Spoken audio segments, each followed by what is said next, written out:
Nous acclamons le Seigneur. Est-ce que quelqu'un peut pousser des cris de joie ici? Est-ce qu'il y a des vivants? Est-ce qu'il y a des vivants? Nous sommes dans la maternité céleste. Là où nous sommes nés de Dieu. Waouh Seigneur. Nous sommes nés de toi. Nous sommes nés de Dieu. Vous savez, il y a des paroles, des fois nous entendons ça rapidement. Réalise que tu es né de Dieu. Ouais. Tu es sorti du sein spirituel. Tu es sorti de la matrice de Dieu. Quelqu'un va dire, est-ce que Dieu a-t-il une matrice? Dieu a une matrice. Je vous en parlerai un jour. Dieu a une matrice. Qui dit Amen. Amen. Que Dieu soit béni. Si on peut prendre place dans sa merveilleuse présence.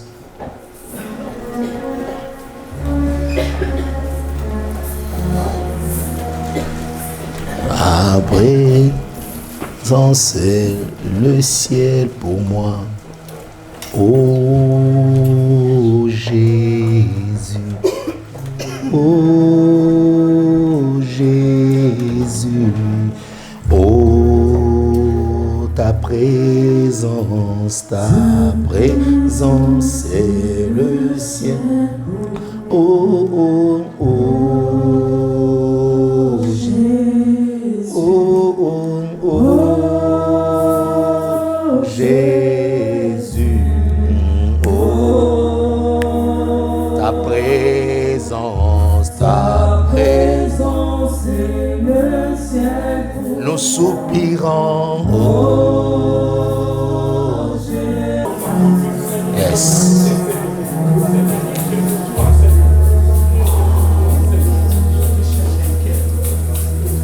Yes. Merci Saint-Esprit. Merci Seigneur pour ta présence. Merci pour ce travail glorieux que tu as fait dans le cœur de ton peuple ce matin. Merci pour le Saint-Esprit. Waouh. Seigneur, merci. Merci Seigneur. Qui peut acclamer le Seigneur?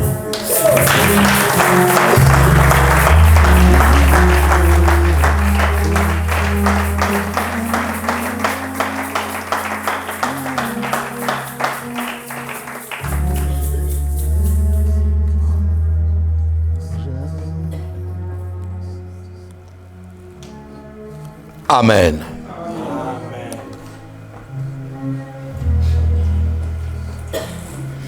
Il y a une tumeur au cerveau qui a été opérée ce matin. Vous avez vu comme un début de tumeur, comme une opération qui allait se faire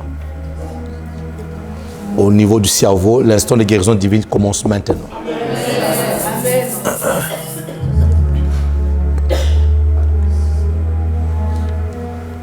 Cette zone d'ombre dans le cerveau est partie complètement.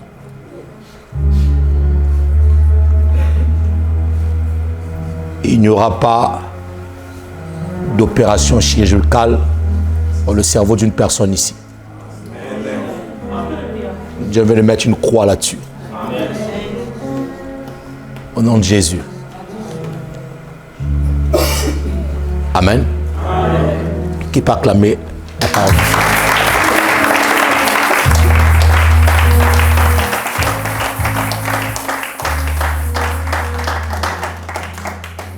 Mets ta main droite dans le cœur, sur le cœur plutôt. Père, Seigneur, Père, merci pour ta parole. Merci pour ce temps, Seigneur, où tu veux nous enseigner.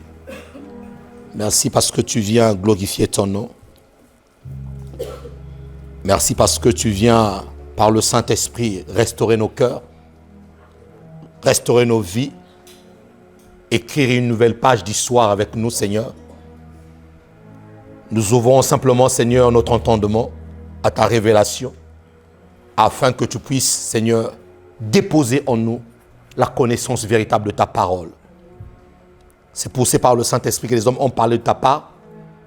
Alors, Saint-Esprit, comme tu as commencé à le faire au milieu de ton peuple, continue dans la parole de Dieu. Par le nom de Jésus, les saints disent Amen. Que Dieu vous bénisse abondamment. Et merci pour la présence du Saint-Esprit ce matin en ces lieux. Et comme il a été dit, donc le jeudi prochain, nous sommes ici pour notre instant de guérison divine que Dieu a commencé ce matin. Ah oui. Et ramenez les malades, s'il vous plaît. Ramenez les personnes qui sont souffrantes. Les personnes qui, médicalement parlant, ont été diagnostiquées avec des maladies graves où les médecins disent qu'ils ne peuvent plus rien faire. Mais nous croyons que là où les hommes s'arrêtent, Dieu commence. Car tout est possible à celui qui croit. Et nous croyons à la guérison divine parce que c'est notre héritage. Il y a des choses pour lesquelles nous ne devons plus jeûner pour cela. Et ce pour lesquelles nous devons être simplement conscients que ça a été déjà fait. Et de le lambano, de le prendre, de le saisir avec nous. La guérison n'est pas une promesse, mais la guérison était un fait. Guérison était déjà accomplie. La Bible déclare que c'est par ses meurtrissures nous avons été. Donc la guérison est déjà établie. C'est quelque chose qui est établi dans le royaume. Donc toute personne, tout enfant de Dieu né dans le royaume et en qui Dieu veut faire grâce doit être en bonne santé. Et même ceux qui ne le connaissent pas, il fait grâce à qui il veut. Donc ceux-là aussi seront touchés. La maladie pour nous, en tant qu'enfants de Dieu, doit être un accident de parcours. Comme je l'ai toujours dit, parce que nous sommes exposés au monde extérieur. Donc nous pouvons choper un virus. Il est normal qu'on puisse choper un virus, mais il est anormal que le virus demeure. Il est normal qu'on puisse choper une maladie, mais il est anormal que cette maladie demeure. Parce que nous avons en nous le Saint-Esprit qui est en nous et qui joue le rôle justement des globules blancs en train de phagocyter tous les virus, toutes les maladies que notre corps peut choper. Qui me dit amen ici là. Ça c'est notre héritage et c'est un droit justement de pouvoir réclamer cet héritage là. Voilà, c'est ton droit. Tu as le droit de dire à la maladie, ta place n'est pas dans mon corps. Tu as le droit de le dire. Ce n'est pas une faute dans le royaume. Non, au contraire, quand tu le fais, c'est simplement parce que tu reconnais justement qui tu es. C'est pour ça que tu réclames tes droits. Une personne qui ne connaît pas qui il est ne pourra jamais réclamer ses droits. Quand tu sais ce que tu es, tu pourras réclamer tes droits. Qui me dit amen? Et donc IGD, c'est notre programme, c'est votre programme pour que le Seigneur puisse se glorifier. Nous sommes en train de parler sur la grâce. Et nous sommes en train de définir la grâce. Et nous sommes en train de voir qu'au fait, dans chaque définition de la grâce est en train de nous donner des révélations de la part de Dieu. Nous avons dit plusieurs choses en ce qui concerne la définition. Nous avons donné plusieurs définitions plutôt de la grâce. Nous avons dit premièrement que la grâce est le reflet externe d'une influence divine. Lorsque tu es gracié, tu as Dieu dépose en toi justement un reflet. Les gens peuvent voir que tu n'es plus la même personne. Les gens peuvent constater que tu n'es plus la même personne, que tu es complètement différente d'autres personnes. Pourquoi? Parce que tu es porteur de la grâce de Dieu. Et cette grâce-là qui t'impacte te donne un autre reflet, te donne une autre image, te donne un autre visage. Qui me dit amen ici là? Et nous avons dit aussi que la grâce était source du salut pour tous les hommes. Tous les hommes ont le droit d'être sauvés. Le simple fait que tu sois sauvé ne veut pas dire que c'est toi qui as clôturé la liste de ceux qui devaient être sauvés. Non. La grâce est la source du salut. Même le plus méchant, même celui qui t'a fait beaucoup du mal, lui aussi a droit à être sauvé. Qui me dit amen ici là? Très bien. Et nous avons dit que la grâce, et nous sommes là encore jusqu'à présent, la grâce est le don de Dieu accordé aux hommes. C'est la mesure de Dieu. Nous avons dit que la grâce est la mesure. C'est une mesure que Dieu donne. Et cette mesure, nous avons dit que cette mesure a deux dimensions. La première dimension de la mesure de Dieu, c'est celle qui concerne l'œuvre. À chacun de nous, une grâce a été donnée pour l'œuvre de Dieu. Qui me dit amen? Éphésiens 4, 7, nous avons dit, mais à chacun de nous, la grâce a été donnée selon la mesure du don de Christ. Et lorsqu'on parle des dons de Christ, les dons de Christ font partie, c'est vrai qu'il y a les 5 ministères, Mais il n'y a pas que les 5 ministères.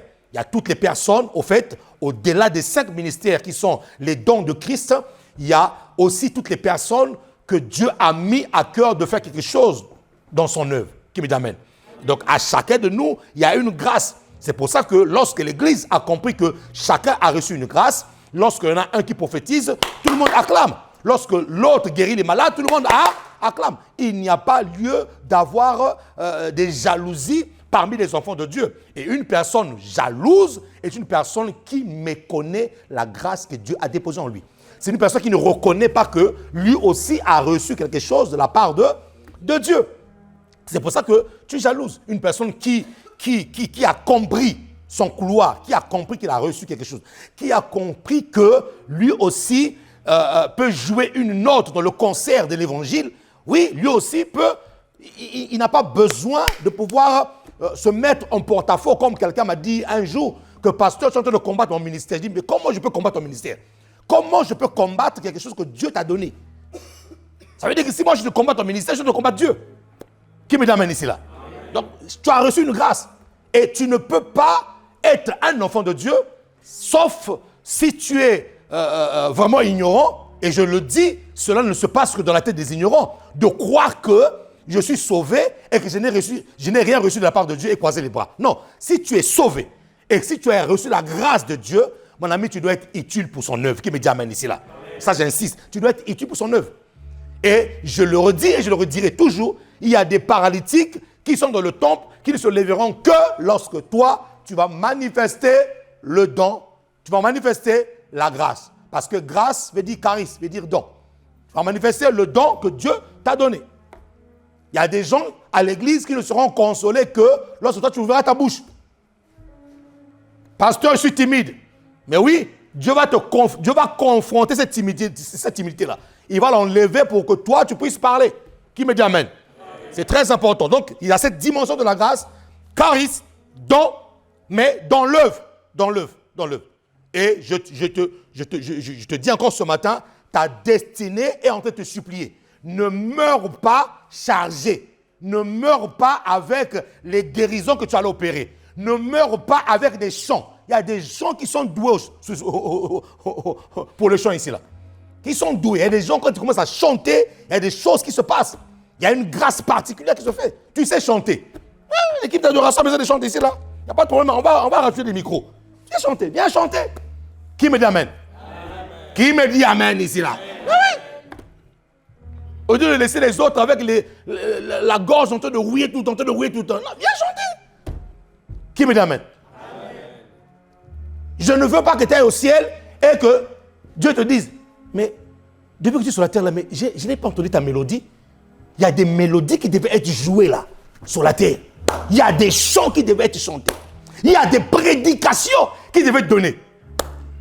Ah, ne meurs pas sans libérer la grâce de Dieu. Qui me dit amen ici là? Ah oui. Oui.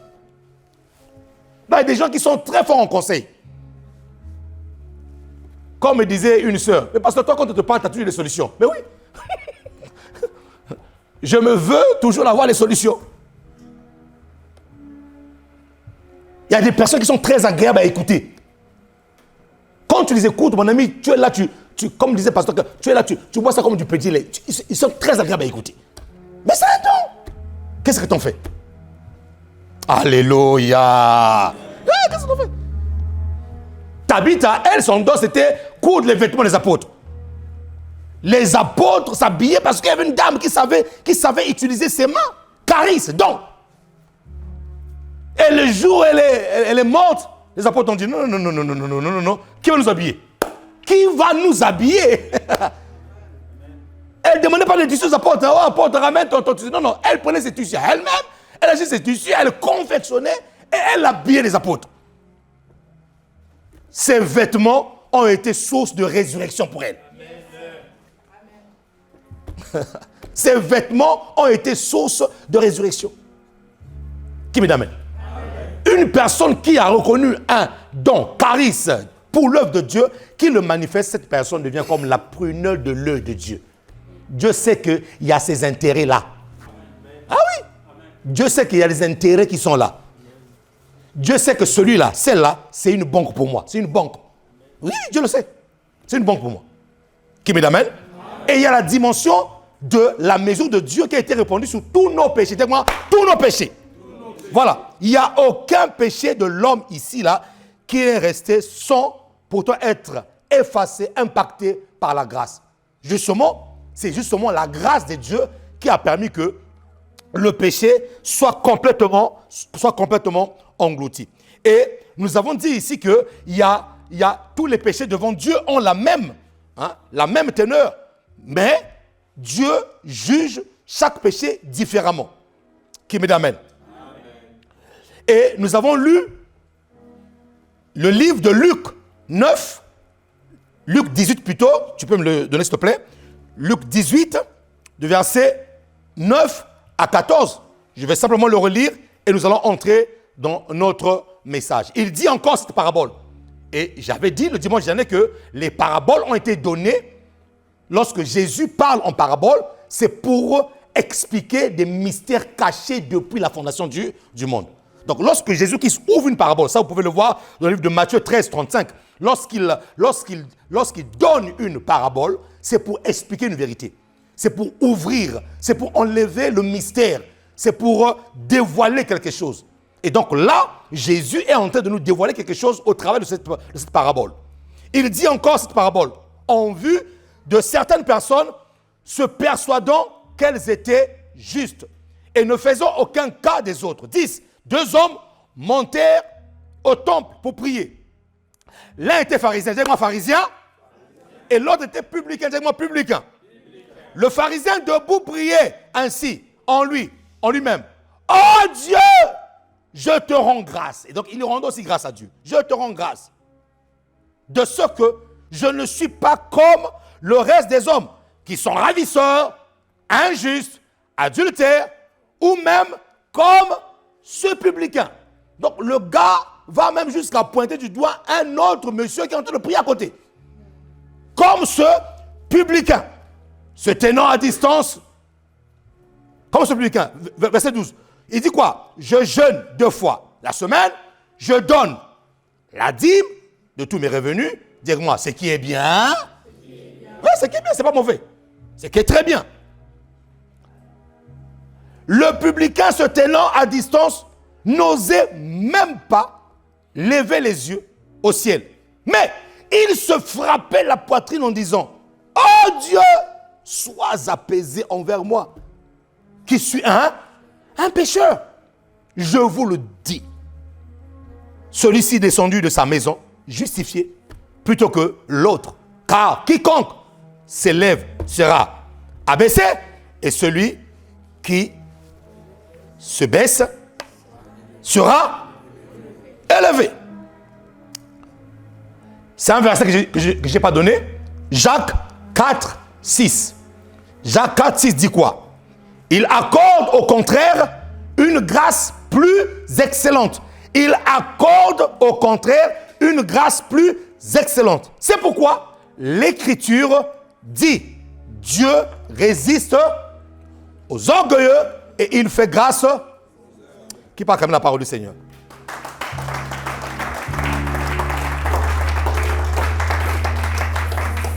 N'ayons jamais la prétention de croire qu'on est plus gracieux que les autres.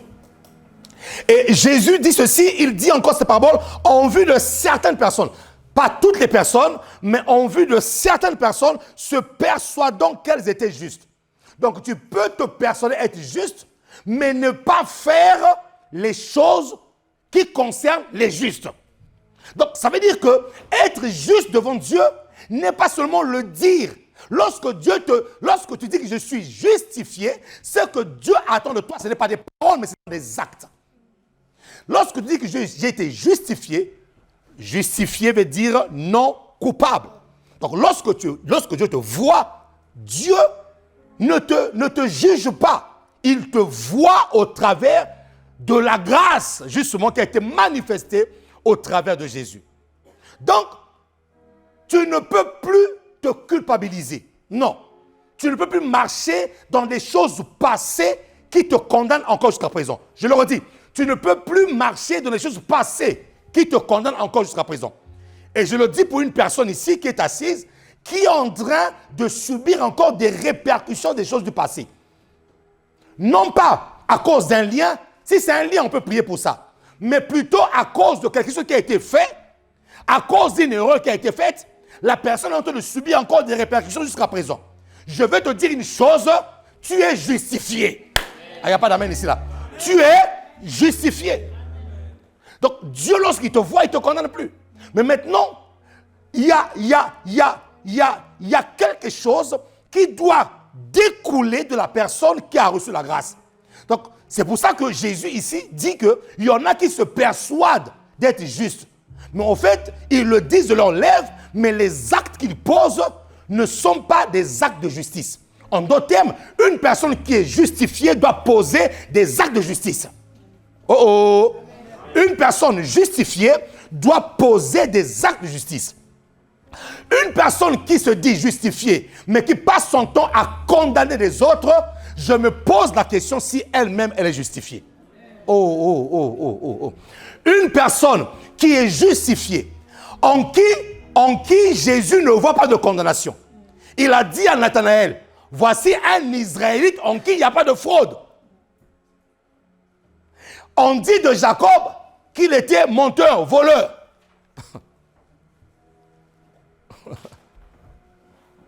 Mais Dieu dit de lui qu'il a été aimé plus que son frère. Pourquoi je le dis? Je veux que tu enlèves dans ton cœur le poids de la culpabilité.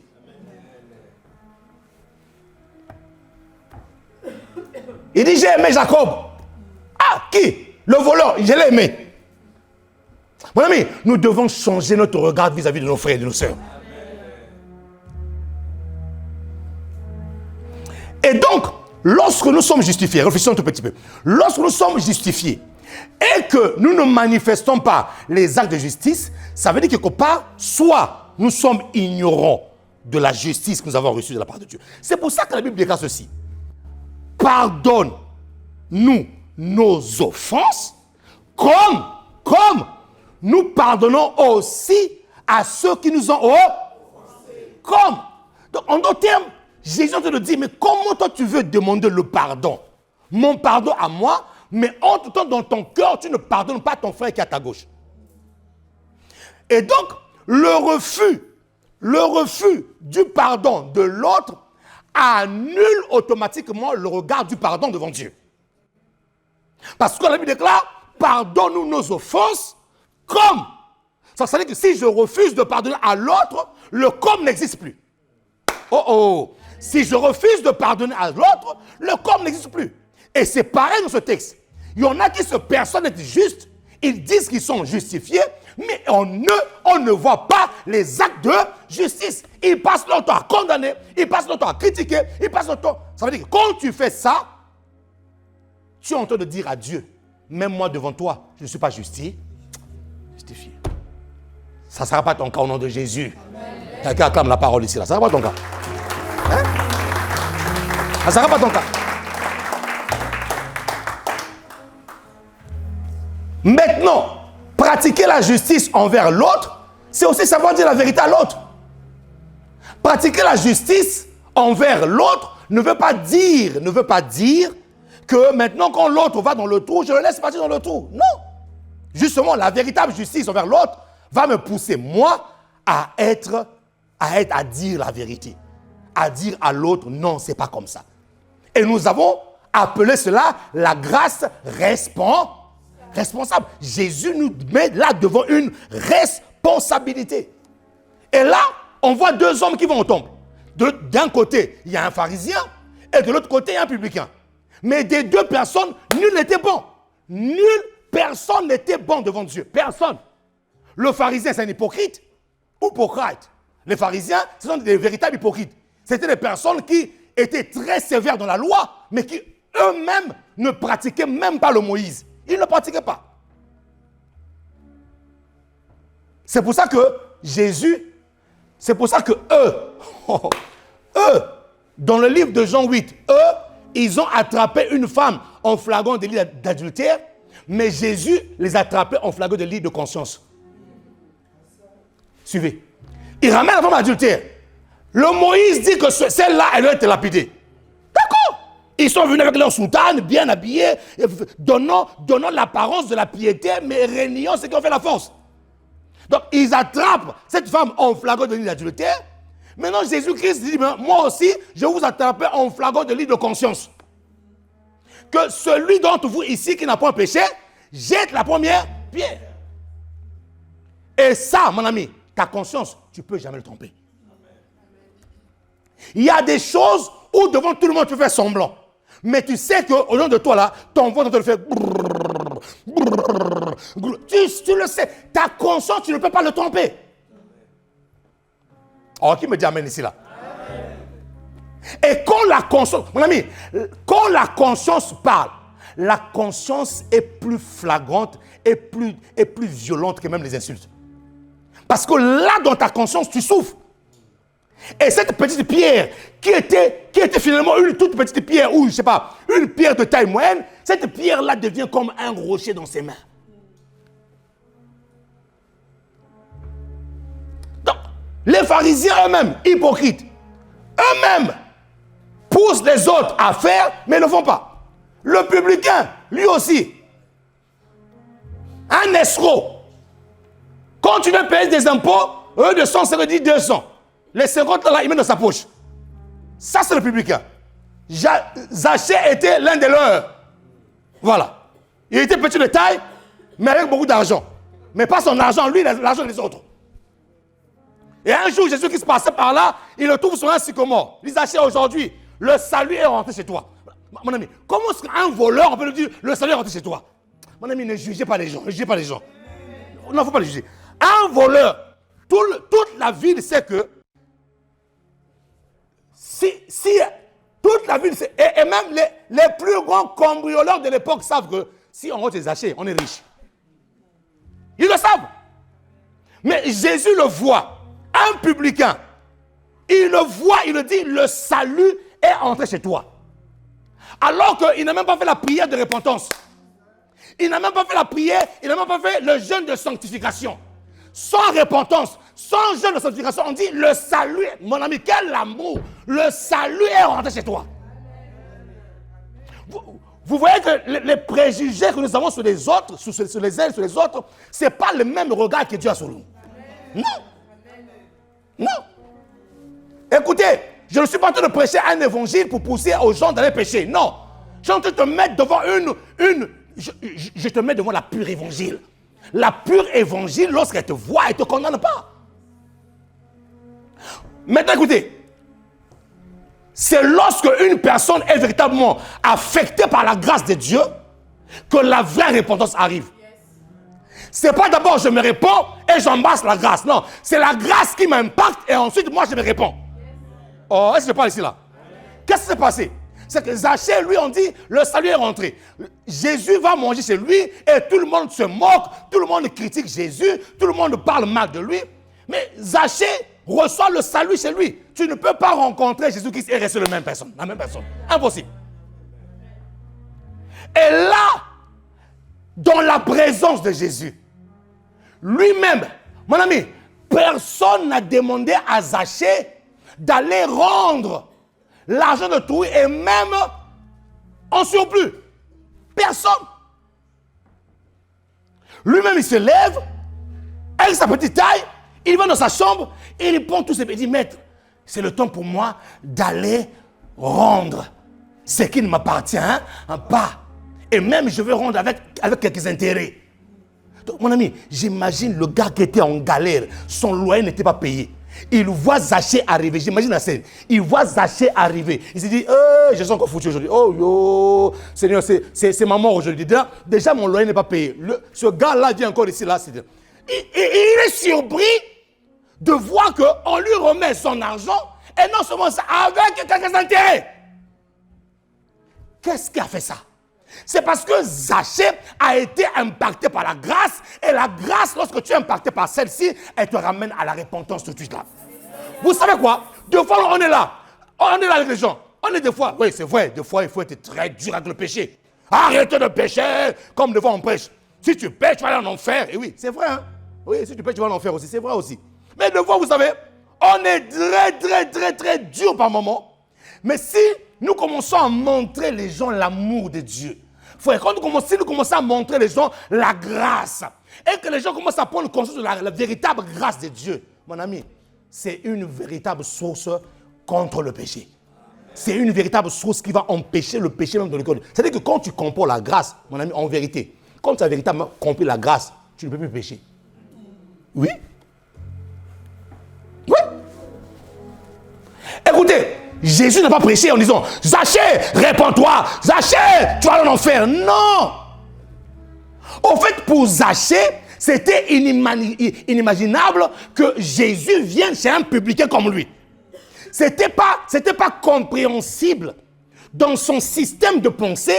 C'était pas compréhensible que un Jésus vienne s'asseoir à la table d'une personne qui escroque toute la ville. Non. Dis à ton voisin, soyons des sources de salut. Soyons des sources de salut pour les autres. Et la plupart du temps, de fois, nous condamnons des gens sans pourtant comprendre qu'est-ce qu'il y a derrière cette chose-là. Tout de suite, dès qu'on voit, on porte un jugement. On voit, mais on ne sait pas. Les gens que vous voyez là, ils sont passés par des situations difficiles. Vous savez, il y a des gens qui étaient bien dans leur vie, même dans leur disposition de cœur, ils étaient bien. Mais ce sont des personnes qui ont reçu des chocs. Mais toi, tu ne comprends même pas le choc qu'il a reçu. Dès que tu le vois, tu condamnes. Dès que tu vois, tu condamnes. Et tu prétends, comme dit Jésus, tu prétends dire que je suis juste. Non. Un véritable juste ne condamne pas. Amen.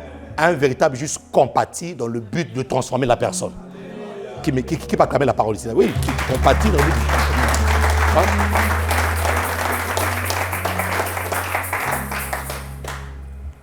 C'est pour ça qu'il y a des personnes, quand je les vois, mon ami, je suis patient. Tu ne peux pas être pasteur si tu n'es pas patient. Non. Change de ministère. Parce qu'il y a des gens, quand tu les vois, mon ami, tu as envie de les claquer. C'est-à-dire que tu as envie de dire, bon, j'oublie pas le pastorat. Clac. Je te dis. Mais tu vois, tu dis, mais, waouh, Seigneur. Et à la fin, quand tu vois la transformation de la personne, tu dis, ah Seigneur, merci parce que j'étais patient. Merci parce que j'étais patient.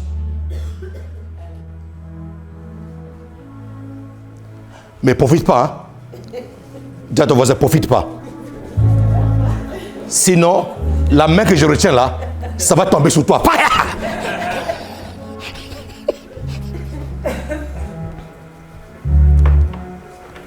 Waouh.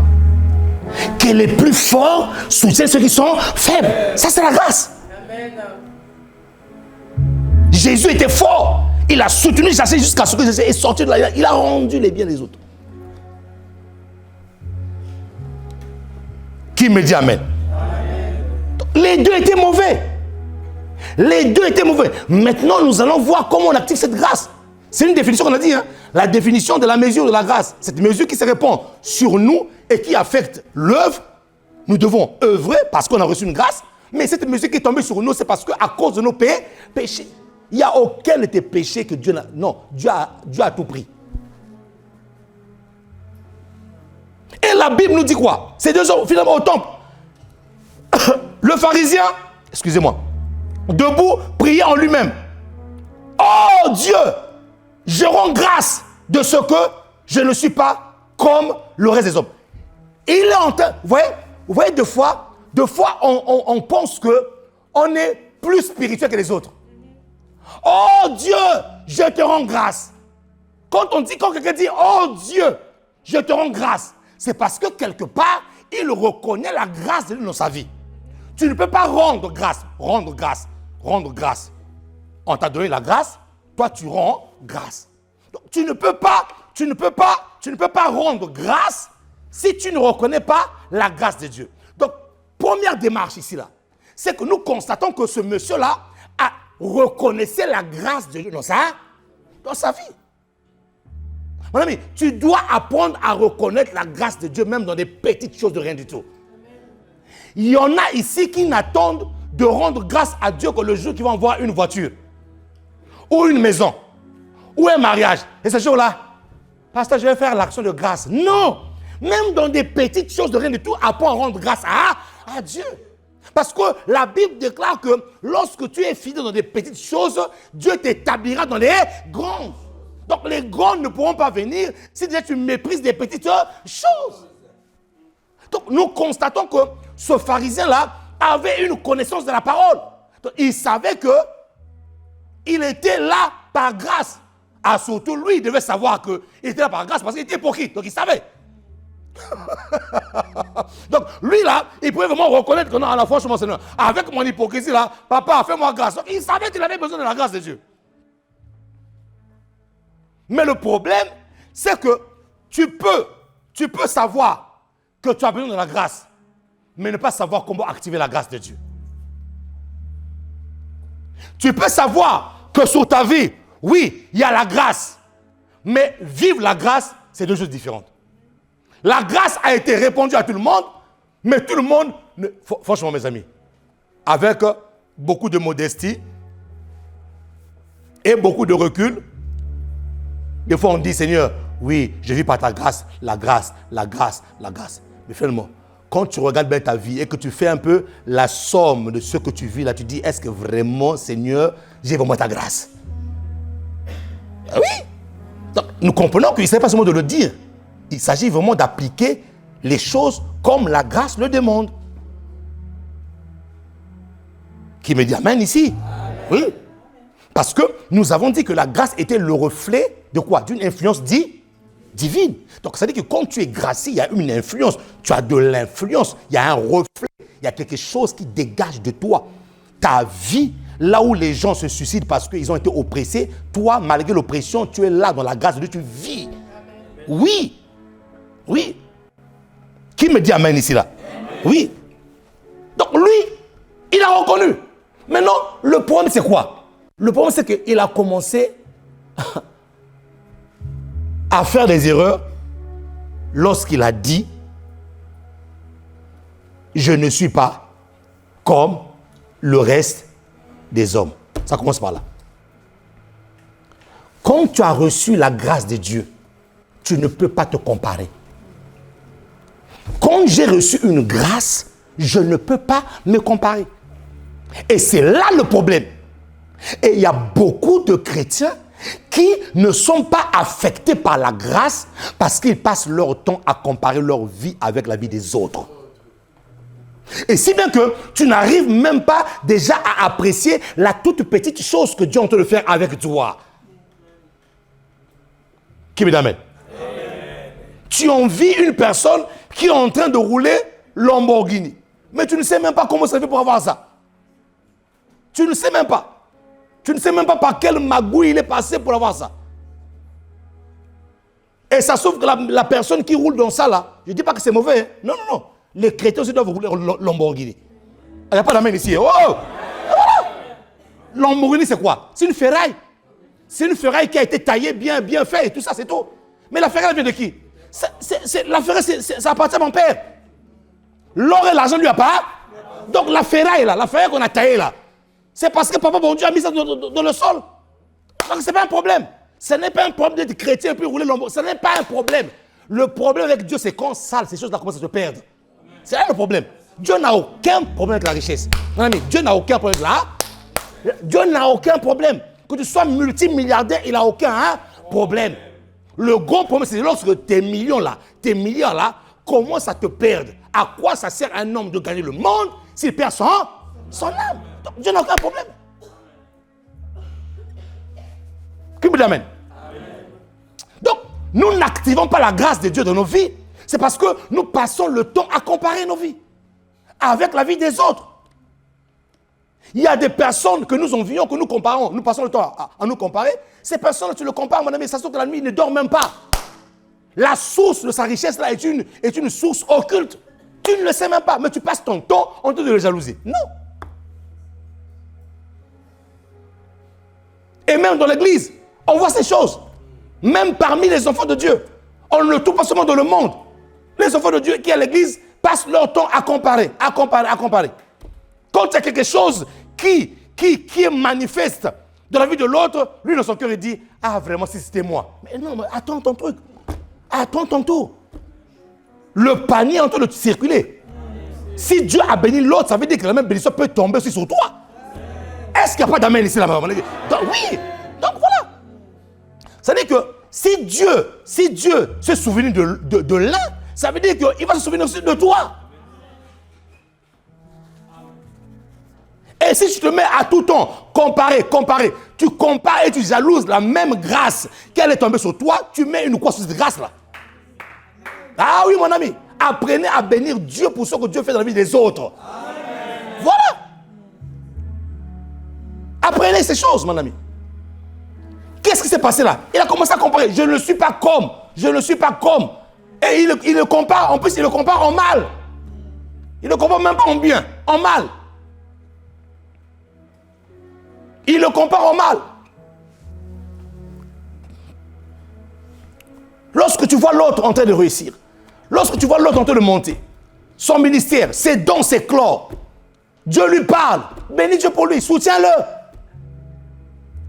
La même grâce, si tu le désires, j'ai envie de te donner un principe qui est très, très, très, très puissant. Quand tu reconnais une grâce qui se manifeste dans la vie de l'autre, commence à servir cette personne-là.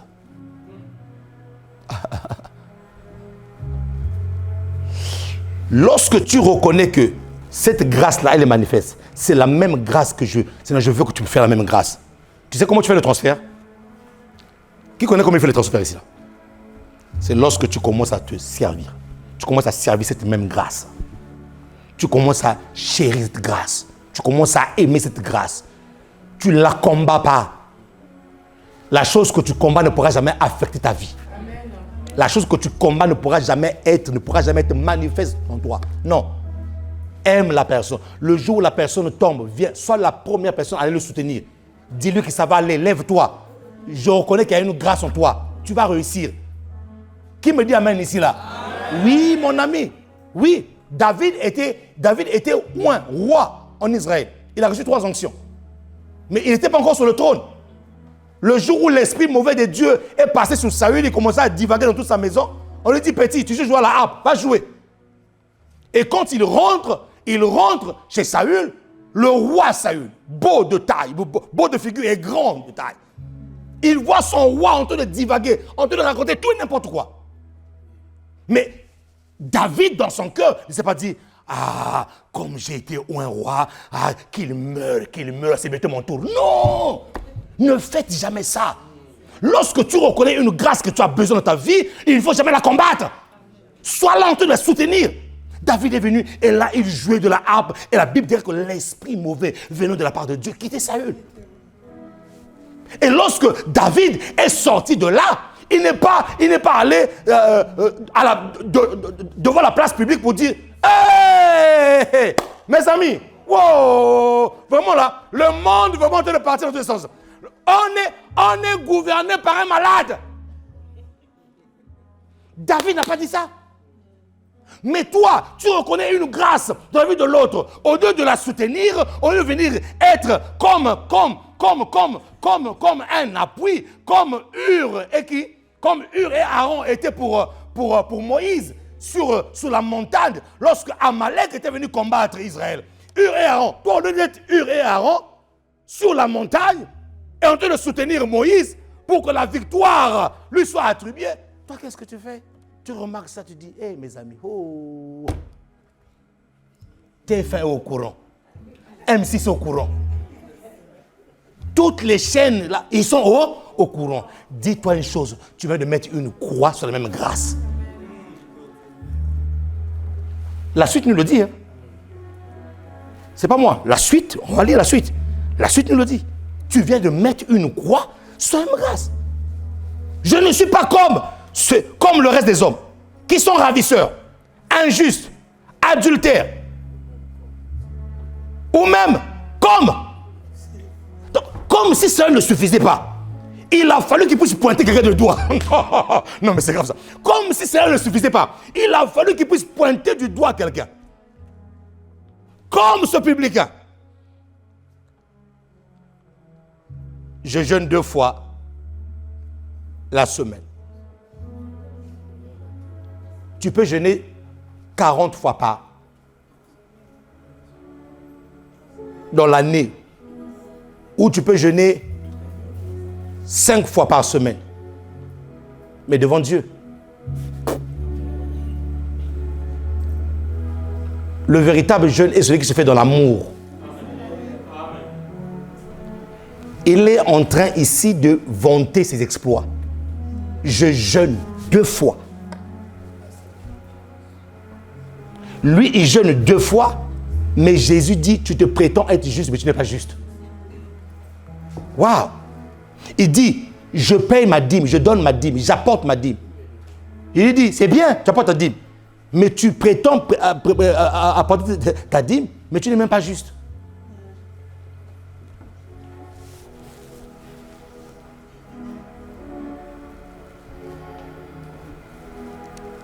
Qui me dit Amen? Amen. Qu'est-ce qu'il est en train de manifester là? Il est en train de manifester un signe d'orgueil. Ce pharisien-là était orgueilleux. C'est qui l'orgueilleux? L'orgueilleux est celui qui se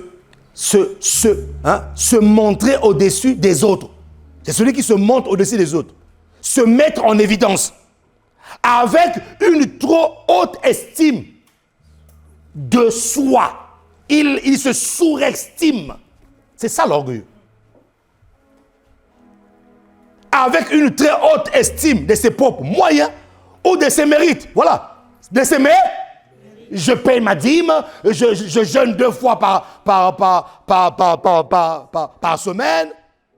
Et c'est qui l'orgueilleux? L'orgueilleux est celui qui méprise les autres. Ou même les traite avec mépris d'une manière hautaine. Et ce mot, en faisant un peu l'occurrence des mots dans la Bible, ce mot orgueilleux a été cité que 5 fois dans le Nouveau Testament. 5 fois. 5 fois. Maintenant, il y a une dimension d'orgueil qui est souvent très subtile, qui peut empêcher la grâce d'agir. Vous voyez, des personnes qui, souvent, savent que là, elles ont besoin d'aide. Mais ils vont te dire, non, ça va. Au fait, tu es orgueilleux sans le savoir. Je vous dis la vérité. Oh! Oui, tu es orgueilleux sans le savoir. Au fait, tu sens que la personne a d'aide. Tu sens que la personne, on veut la... Non, ne vous inquiétez pas. Donc, il croit qu'il y a des moyens, alors qu'il a 0. Quand tu vois même son frigo, là, c'est une mouche qui sort de là. Mais il dit non, ça va. Au fait, Dieu me faisait comprendre que c'est une forme d'orgueil. Au fait, tu montres que tu as, alors que tu n'as pas. Tu montres que tu es supérieur, alors que tu n'es pas supérieur. Tu montres que tu maîtrises la situation, alors que cette situation est en train de t'engloutir. On voit que tu es en train de mourir là. On voit que tu meurs. Et ça, c'est une forme d'orgueil. Qui me dit amen ici là? C'est une forme d'orgueil.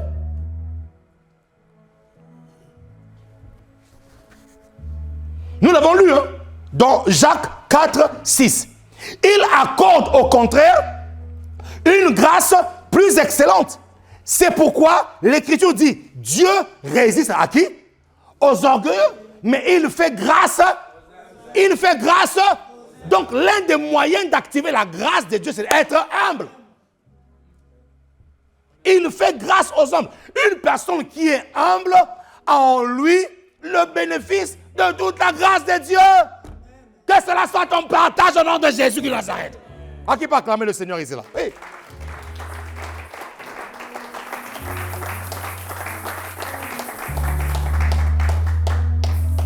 C'est pour ça que vous allez remarquer que l'orgueilleux, souvent, les portes lui sont fermées. L'orgueilleux fait des efforts. Et en fait, il sait que ça ne va pas, mais il force. Toutes les portes sont fermées parce que... remarquez souvent, la plupart des orgueilleux, c'est la plupart des personnes qui ont souvent ce qu'on appelle des faux fuyants. La plupart des orgueilleux ont souvent des boucs émissaires. Si je suis comme ça, c'est à cause d'eux. Si je suis comme ça, c'est à cause d'eux. Si je suis comme ça, c'est parce que l'autre avait. Si c'est comme ça, c'est parce qu'il y avait mon arrière. Il est parti même déterrer l'arrière-grand-père qui était mort depuis 1800. C'est à cause de lui. Mais non, mais parce que tu ne te rends pas que tu es orgueilleux. En fait, c'est ton orgueil qui te pousse à voir les démons partout. Un orgueil chasse les démons partout. Même là, on parle des démons. Ah, je crois que ça, c'est quelque chose qui vient de la part des démons. Allez, brisons. Mais depuis que tu brises là, qu'est-ce qui a changé? Depuis que tu tailles là, qu'est-ce qui a changé? Or que ce que Dieu veut, c'est que ton cœur devienne simplement humble. Et lorsque tu seras dans la position d'humilité, la grâce va t'arroser. C'est tout. Ça va? Qui est en train de bien manger ici là? Oui. Il résiste. Donc, mon ami, nous comprenons que, faisons attention, certaines résistances de Dieu peuvent être révélatrices de l'orgueil qui est caché en nous. Il y a certaines choses que Dieu résiste, où tu sens les résistances de Dieu dans ta vie. Des fois, ce n'est même pas un démon. Dieu va te révéler qu'en fait, ton cœur a besoin d'être brisé. Dieu va te révéler que ton cœur a besoin tu as besoin d'avoir un cœur d'enfant. Il résiste aux orgueilleux, mais il fait grâce aux hommes. Et nous le voyons, mon ami. Nous le voyons dans le verset 13 de Luc 18. Le publicain se tenant à distance. Donc, le publicain n'osait même pas s'approcher. Vous savez, il y a certaines prières, quand les gens le font à l'église, ce sont des influences pour rien du tout. Oh Dieu de grâce, créateur des cieux et de la terre. Celui qui a connu de toi dit, ah, moi là, je ne peux même pas prier.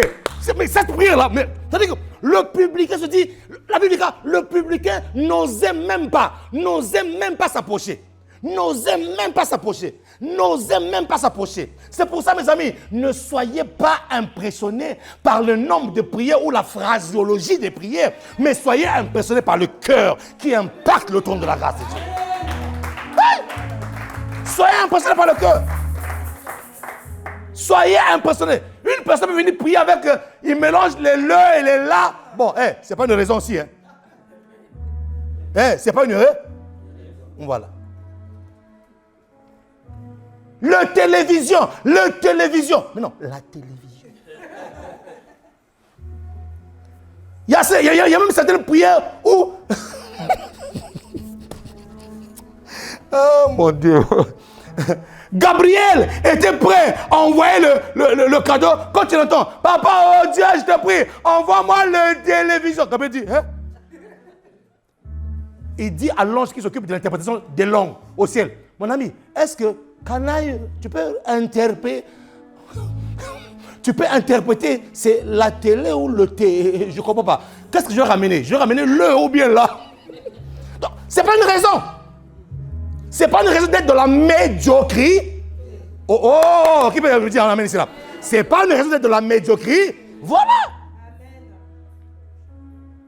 Achète-toi des livres. Bécharel. Achète. Va prendre des cours. Google là, c'est pas juste pour regarder les théâtres de chez nous. Non. Google, c'est aussi pour chercher des mots, des définitions. Voilà. C'est vrai que nous atteignons une dimension où le Saint-Esprit prie en nous par des supplices inexprimables. D'accord. Ça, c'est normal. Il n'y a pas de problème. Mais aussi la dimension où, mon ami, où tu ne peux pas te mettre en public comme ça, là, que vous êtes là, et commencer à dire le là, tu commences à tout mélanger. Même les gens qui sont là, c'est pas agréable à entendre. Il faut que ce soit un peu excellent. Ah, ben oui. Quand même. Peut-être on faisait quand même. Oh. Ça va?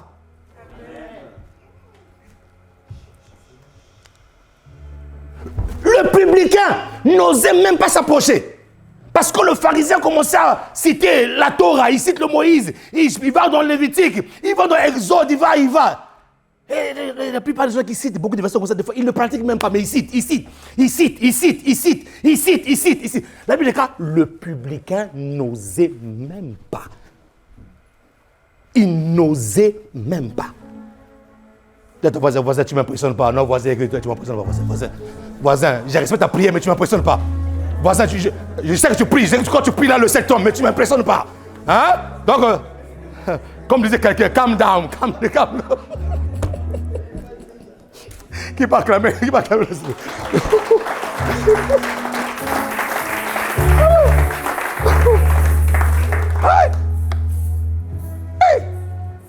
Moi, au début de ma conversation, j'ai vu ça. Tu entends les prières, tu dis, waouh, Seigneur. En fait, tu es admiratif, tu dis, waouh, Seigneur. Est-ce que moi, j'arriverai à prier un jour comme ça là? Mais quand tu vois après ce que la personne fait, tu dis, hein? Tu tombes du haut. Ah oui. C'est vrai, c'est l'expert extérieur. Dieu aime le beau. Oui, Dieu aime ce qui est excellent, ce qui est beau. Mais tout part du cœur. Et le problème, c'est que voici comment est-ce que ce publicain, méchant qu'il était, escroc qu'il était, a activé la grâce. Il ne osait même pas. Il ne osait même pas s'approcher. Et qu'est-ce qu'il dit? Il frappait sa poitrine. Frapper la poitrine dans la coutume juive ou dans les pratiques juives, c'était une manière de dire à Dieu, tu as mal. Il se frappe la poitrine pour dire, Seigneur, en fait, mon péché, j'ai mal pour ce que j'ai fait. Lui là, prenez la prière du pharisien. Il n'a même pas reconnu son péché. Mais il a vanté ses mérites. Vous voyez? Une personne qui veut activer la grâce ne vante pas d'abord les mérites. Parce qu'en fait, tes mérites là sont pour toi, mais pas pour Dieu. Tes mérites n'impressionnent jamais Dieu. Parce que si tu l'as mérité, si tu l'as eu, c'est parce que quelque part Dieu t'a gardé en bonne santé. Dieu t'a rendu intelligent. Oui, tu as eu des choses. Mais quand tu es devant Dieu, on ne peut pas impressionner Dieu avec ce qu'on a reçu. On ne peut pas impressionner Dieu avec nos capacités, on ne peut pas l'impressionner. Donc lui, au lieu d'être dans cette position d'humilité, de reconnaître ses fautes, il est en train de vanter ses mérites devant Dieu. Donc il est en train de vouloir impressionner Dieu. Mais comment peux-tu impressionner celui qui t'a donné ces mêmes choses-là? Non. Qui me dit amen ici là? C'est pour ça que lorsque tu as cherché quelque chose pendant des années, et quand tu le reçois, mon ami, ne crois pas que c'est parce que tu étais le plus intelligent. Non. C'est parce que la grâce de Dieu est passée par là. La grâce de Dieu est passée par là. Qui me dit amen ici là? Il frappe sa poitrine, je termine. Il dit, attends, il faut que je finisse dans 5 minutes. Accordez-moi 5 minutes. Il frappe sa poitrine. Oh Dieu, sois apaisé envers moi qui suis un pécheur. Il commence par dire pécheur.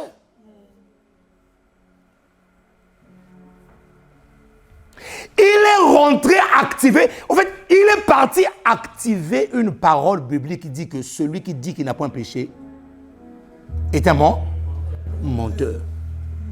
Il a activé ce principe. Il a activé cette parole. Et quand il a dit, je suis un pécheur, Dieu du haut du ciel dit, c'est la personne qu'il faut gracier. Parce qu'en vérité, il reconnaît qu'en lui, il y a un manquement. La grâce n'agit pas là où tu as déjà des choses. La grâce agit là où tu as des manquements. C'est pour ça que l'apôtre Paul peut dire ceci, dans ma faiblesse, seule ta grâce meurt. Quand je suis faible, c'est alors que je suis fort. Quand je suis pauvre, c'est alors que je suis riche. Mais ça passe par quoi? Ça passe par une reconnaissance. Il a reconnu qu'il était pécheur. Et quand il a reconnu ça, frère, le ciel s'est mis en mouvement. La grâce est descendue. Je vous le dis, Jésus. Jésus dit, je vous le dis. Celui-ci descendit dans sa maison justifié. Celui qui prétendait être justifié n'a pas été justifié. Et celui qui a reconnu son péché, qui s'est mis dans une position d'humilité, est rentré chez lui, justifié plutôt que l'autre. Car quiconque s'élève sera abaissé et celui qui s'abaisse sera élevé. Le mot humble.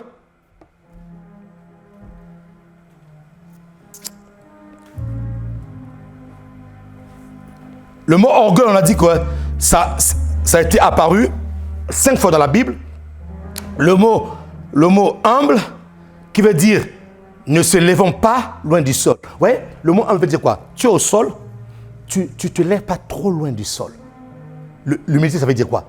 Tu peux être élevé, tu peux bondir ce que tu es, tu peux bondir ta position, tu peux dire je suis, mais tu te mets dans la position que disait l'apôtre Paul, ayant comme n'ayant pas.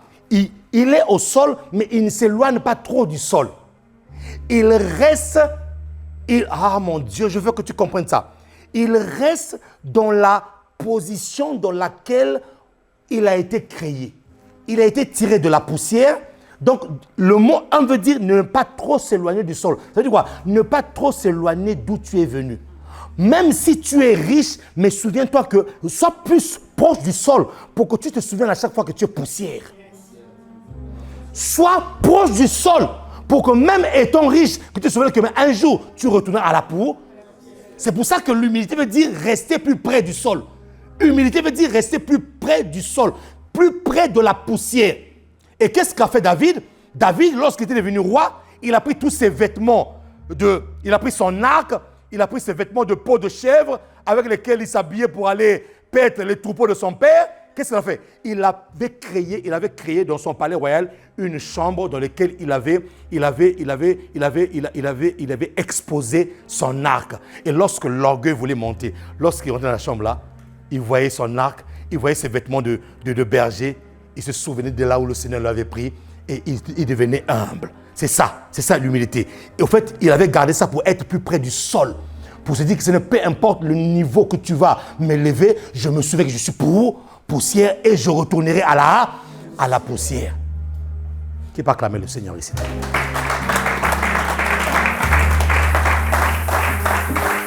Lorsque je veux activer la grâce, je dois être humble. Mais je ne parle pas d'une fausse humilité. Parce qu'il y en a qui sont dans une fausse humilité. Il y en a qui sont humbles parce qu'ils sont encore pauvres. Le jour que tu leur donnes ce qu'ils ont voulu, ce qu'ils veulent là, leur vraie nature ressort à la surface. Ils sont humbles parce qu'ils n'ont rien. Fais-lui goûter. Comme on a dit, comme quelqu'un dit, tu n'as qu'à goûter voir. Fais-lui goûter.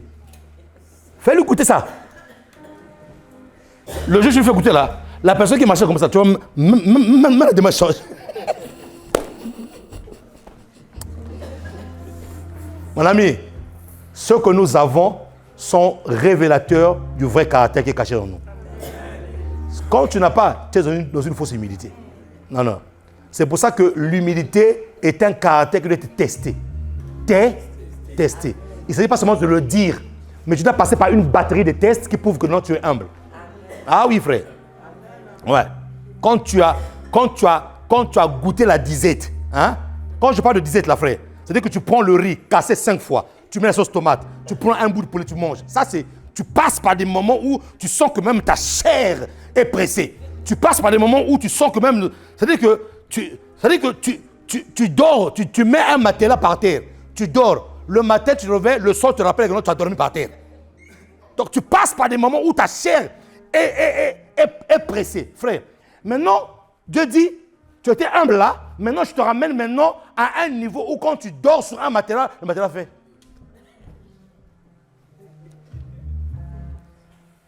Ou quand tu te réveilles, on dit, monsieur, le menu du jour. Il y a humble, on va l'humilité maintenant. Et ce jour-là, ton majordome ne vient pas au travail. Tu n'es pas venu au travail. Aujourd'hui, tu es licencié. Frère, souviens-toi d'où tu es venu. Souviens-toi d'où tu es venu. Reste humble, reste près du sol pour te rappeler que les ordres que tu donnes là, un jour, cette main poussée là va te rappeler à l'ordre. Qui n'a pas acclamé la parole du Seigneur ici?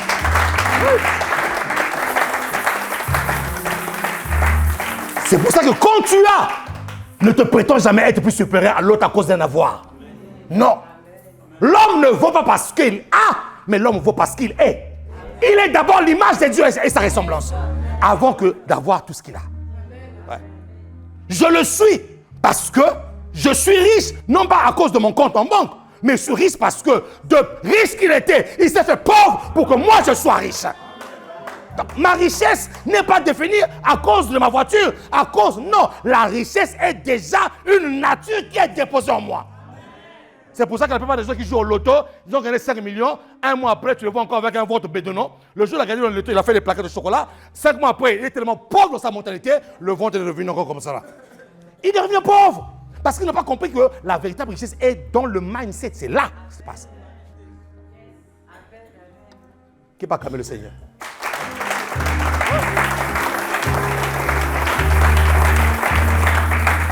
Est-ce qu'on peut se lever dans sa présence? Tu vas commencer à dire au Seigneur, oh Seigneur, rends-moi humble. Seigneur, je veux cette humilité, je veux cette humilité. Je veux activer la grâce de Dieu par l'humilité. Alors Seigneur, si je te supplie, tu connais mon cœur, tu connais ma vie, Seigneur. Je n'ai pas besoin de faire semblant, mais j'ai besoin, Seigneur, d'activer. Je veux que cette grâce soit activée d'une manière permanente sur ma vie. Je veux que cette grâce soit activée d'une manière permanente dans tous les serres, dans toutes les dimensions de ma vie. Seigneur, je veux, mais pour cela, je te prie de la capacité que tu as de t'assujettir mon cœur, afin que la grâce soit toujours une grâce qui plane et qui plane toujours sur ma vie. Et là, commence à prier, commence à prier le Seigneur. Commence à prier le Seigneur, commence à prier le Seigneur, commence à prier le Seigneur là où tu es. Commence à prier le Seigneur. Oui, prie ton Dieu. Oui, prie ton Dieu. Oui, mon ami, prie ton Dieu. Oui, mon ami, tu peux prier ton Dieu. Prie ton Dieu. Celui qui est juste. Celui qui est justifié fait qu'à les autres. Je veux être véritablement celui qui est humble devant Dieu. Un véritable cœur d'humilité. Pour que Dieu t'élève. Pour que Dieu t'élève. Un véritable cœur d'humilité. Pour que Dieu te lève. Un véritable cœur d'humilité pour que Dieu te justifie. Un véritable cœur pour que la justice de Dieu continue à travailler en toi. Alléluia. Merci Seigneur. Merci.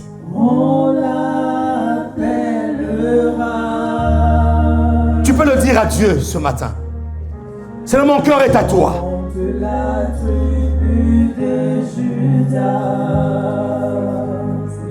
Seigneur, enlève en moi toute graine d'orgueil. Enlève en moi toute graine d'orgueil. Enlève en moi toute graine d'orgueil. Enlève en moi, Seigneur, cette graine.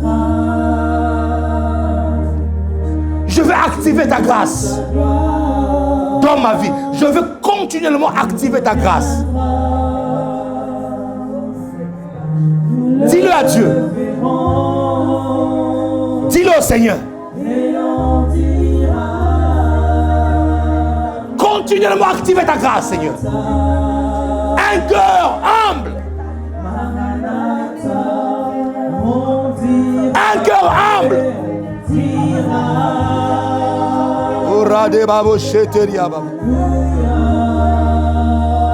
Merci Seigneur. Alléluia. Qui peut acclamer le Seigneur de grâce? Oh, acclame encore Jésus, mon ami. Acclame Jésus pour sa grâce, pour sa grâce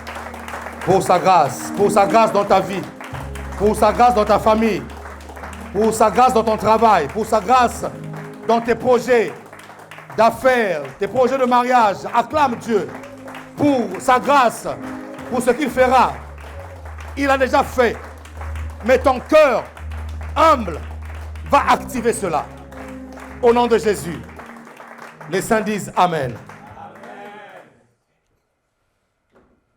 Il y a une relation étroite entre ta destinée et ton cœur. Ne l'oublie jamais. La relation cœur-destinée. Il n'y a pas de destinée avec Dieu si tu n'as pas le cœur de Dieu. et ton cœur active la grâce. Amen. Nous sommes arrivés à la fin de ce culte. Garde simplement tes mains levées. Nous voulons clôturer ce moment dans la présence de Dieu. Seigneur, merci pour ta grâce. Merci pour ton amour. Merci, Seigneur, pour l'impact de ton message dans nos cœurs.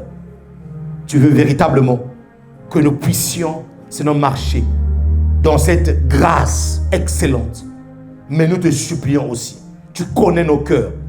Nous te demandons de briser nos cœurs. Nous te demandons d'avoir ce cœur véritablement humble. Ce cœur qui active la grâce de Dieu. Ce cœur qui mobilise le ciel. Ce cœur qui attire des faveurs. C'est ce que nous voulons, Père. Nous ne voulons pas passer à côté de la grâce divine qui nous a été donnée. Mais nous voulons vraiment marcher tous les jours dans cette grâce afin d'être le reflet de cette influence divine.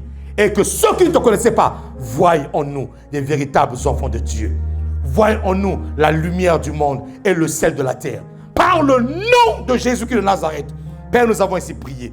Que cette semaine soit une semaine bénie, une semaine de grâce, de faveur, une semaine où la faveur de Dieu te sera multipliée et que les portes s'ouvrent dans ta destinée. Au nom de Jésus, les saints disent Amen, les saints acclament le roi des rois, les saints poussent des cris de joie vers le rocher de notre salut. Alléluia. Bon dimanche à tous. Merci de m'avoir écouté. Que Dieu vous bénisse abondamment. Salut ton frère, salut ta soeur et que Dieu vous garde. Merci beaucoup. Merci.